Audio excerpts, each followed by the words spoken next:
আসসালামু আলাইকুম বন্ধুরা। আজকে আমি সাহানা কিচেনে আপনাদের স্বাগত জানাই। আজকে আমি দেখাবো বাঁধাকপির পেঁয়াজি।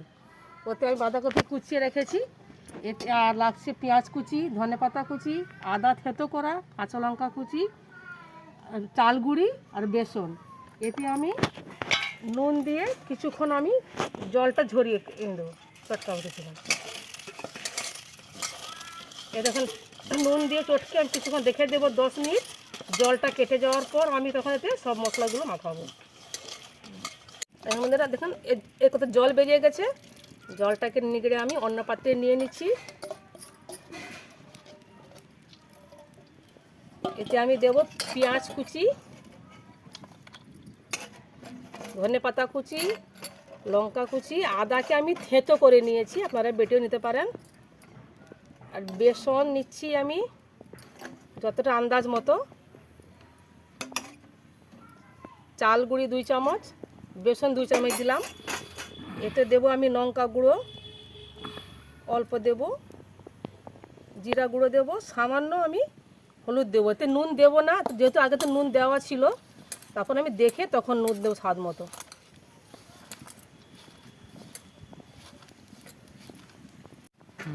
একটু বেসন লাগবে এতে আমার, দিয়ে দিলাম। ব্যাটারটা মাখাবার জন্য একটু জল লাগবে, অল্প অল্প করে জল দেবেন যাতে না পাতলা হয়ে যায়। এই দেখুন বন্ধুরা, সুন্দর ব্যাটারটা করা হয়ে গেছে। এতে আমি কড়াই আবার তেল দেবো, আমি রিফাইন তেল দিচ্ছি।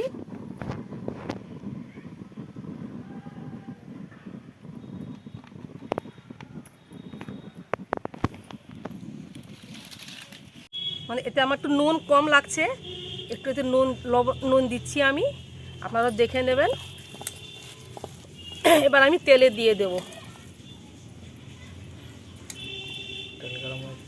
তেলটা দেখুন গরম হয়ে গেছে। এটা আমি গোল গোল করে দিয়ে দিচ্ছি বলের মতো।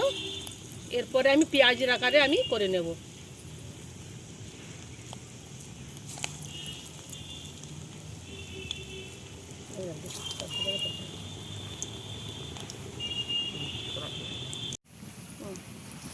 দিয়ে দিচ্ছি, এখানে আমি হালকা লাল করে ভেজে নেব, হালকা লাল করে ভাজার পর এটা পেঁয়াজের আকারে সেভ করব। এখন বন্ধুরা একটু উল্টে নেব আমি, এটাকে হালকা লাল হয়ে গেছে, এটা উল্টে নেব। উল্টে আমি তুলে একটুকু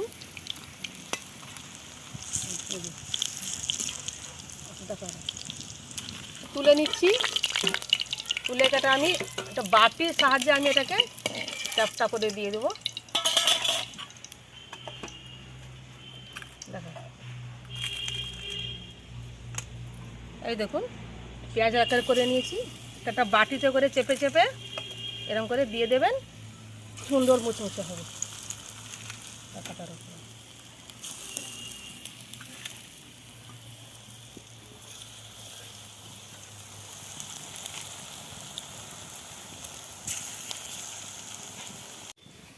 এখন এটা আমি উল্টে দিচ্ছি।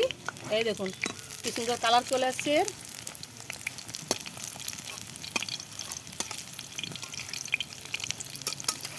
এটা বাটি দিয়ে চ্যাপটা করে দিলে এটা ভালো মুচমুচে হয়, এটা সুন্দর খেতে লাগে। এই পিঠটা হয়ে গেলে আমি তুলে নেব। বন্ধুরা ভাজা হয়ে গেছে, দেখুন ভিতরে কি সুন্দর। আমার ভিডিওটি ভালো লাগলে প্লিজ লাইক দিবেন এবং চ্যানেলটিকে সাবস্ক্রাইব করবেন। Thank you.